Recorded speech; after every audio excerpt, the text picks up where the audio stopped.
Have you ever wanted to buy a house? Maybe a car? Maybe even renting an apartment? Well, for all of these things, you need credit. And if you don't know how credit works, you could send yourself down a trickling slope that would wreck your ability to have any of the things that I just listed. According to CNBC, 4 in 10 Americans don't even know how credit works. That's why today we're gonna go over what a credit score is, how a credit score is calculated, as well as how your credit score can save you hundreds of thousands of dollars. Before we get started, you need a baseline. This baseline is knowing what your credit score is. So to figure out what your credit score is, there's several different ways that you can find this out. By far the easiest way to do this though is simply by downloading the app called Experian. I have found that this app is the most accurate to my actual credit score when it's hard pulled, and it's completely free to use. Also, so you know, whenever you use apps like Experian or Credit Karma, there is no impact to your credit score to know what your credit score is regularly. So what is a credit score? When you decide to move, and let's say you find a beautiful house, a beautiful apartment, and you are ready to move in now. Well, before you can move in, your mortgage lender or your leaser is going to ask for you to do a credit check. This is so that they can pull your credit to see how good of a borrower you are to make sure that they're actually going to get their payments. A credit check can be one of two things. It can either be a hard pull or a soft pull. A soft pull does not show on your credit report, whereas a hard pull does.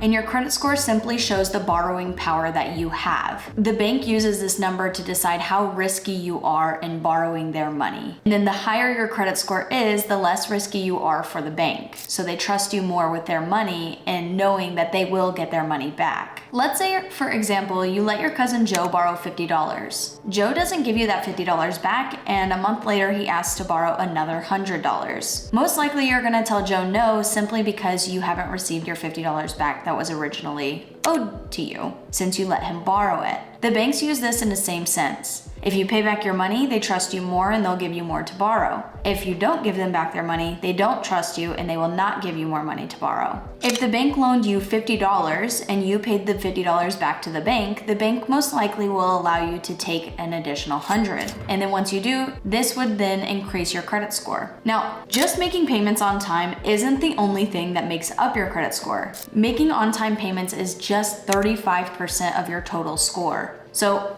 on-time payments are extremely important. This is actually the biggest category that makes up your credit score. Your credit score also depends on how much you're currently borrowing. This typically portrays directly to credit cards and the balances you currently owe on those credit cards. Meaning if you have $500 as your credit limit on a credit card and you spent all $500 of your credit limit, then your borrowing power will go down significantly. Generally speaking, you want to keep this around the 10% area. So if you have a $500 credit limit, you want to keep it around $50 a month that you're spending on it. This aspect makes up the second largest category for your credit score. It makes up 30% of your score. Next is length of credit, or how long you've had credit accounts open. Now, if you open a credit card, and let's say you opened a different credit card 4 years ago, your credit report is going to show the age of the oldest account that you have, the average of both of your accounts together, and the age of the new account. The older your accounts are in total, the better your score is going to be. This will make up 15% of your credit score. The next section strictly focuses on only your new accounts. Specifically, it looks into how many lines of credit you've applied for, whether that's a mortgage, credit cards, a car loan, anything like that. And these are gonna stay on your credit report for up to 2 years. However, they only affect your score for 1. It will also take into play how many accounts that have been opened recently. So if you applied for a line of credit and you decide to move forward with that line of credit, it's going to show the age of that account. The more inquiries and the more open accounts or new open accounts that you have, the more risky you seem to the bank. This is going to affect 10% of your credit score. The last thing that they look at on your credit report is the types of credit lines that you have open. So do you only have credit cards? Do you have a mortgage? A car loan?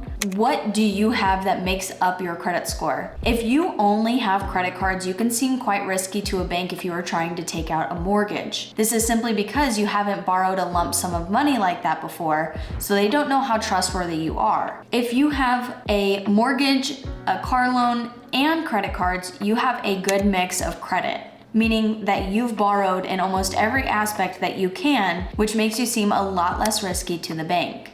This mix of credit that you have will make up 10% of your credit score. So, quick recap. Your payment history is going to make up 35% of your score, amounts owed 30%, your length of credit 15%, new credit is going to be 10, and then credit mix is going to be an additional 10%.